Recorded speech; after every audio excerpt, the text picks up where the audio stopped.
जिल्ह्यात काँग्रेस पक्षाला बळकट करणार आहे। संघटना बांधणी व बूथ लेवलचे काम करून आगामी जिल्हा परिषद पंचायत समिती निवडणुकीत काँग्रेस पक्षाचे जास्तीत जास्त जागा निवडून आणणार असल्याची माहिती सातलिंग शेटगार यांनी बोलताना दिली। ऑल इंडिया काँग्रेस कमिटीचे जनरल सेक्रेटरी के.सी. वेणुगोपाल यांनी महाराष्ट्रातील 13 अध्यक्षपदांच्या निवडी जाहीर केल्या आहेत। त्यामध्ये सोलापूर जिल्हाध्यक्षपदी सातलिंग अण्णाराव शेटगार यांची निवड करण्यात आली।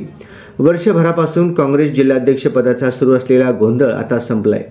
जिल्हाध्यक्षपदावर काँग्रेस पक्षाने लिंगायत चेहऱ्याला संधी दिली आहे। ज्येष्ठ नेते आणि मागील अनेक वर्ष जिल्हा प्रसिद्धी प्रमुख म्हणून काम पाहणारे सातलिंग शेटगार यांच्या गळ्यात पक्षाने जिल्हाध्यक्षपदाची माळ घातली आहे। या पदासाठी नंदकुमार पवार यांच्यासह पंढरपूरचे प्रकाश पाटील, उत्तर तालुक्यातील सुदर्शन अवताडे, विजयकुमार हत्तुरे हे होते, पण पक्षाने सातलिंग शेटगार यांना संधी दिली आहे। शेटगार हे अक्कलकोट तालुक्यातील आहेत। आगामी जिल्हा परिषद पंचायत समितीच्या निवडणुकीसाठी मोठी जबाबदारी त्यांच्यावर असणार आहे।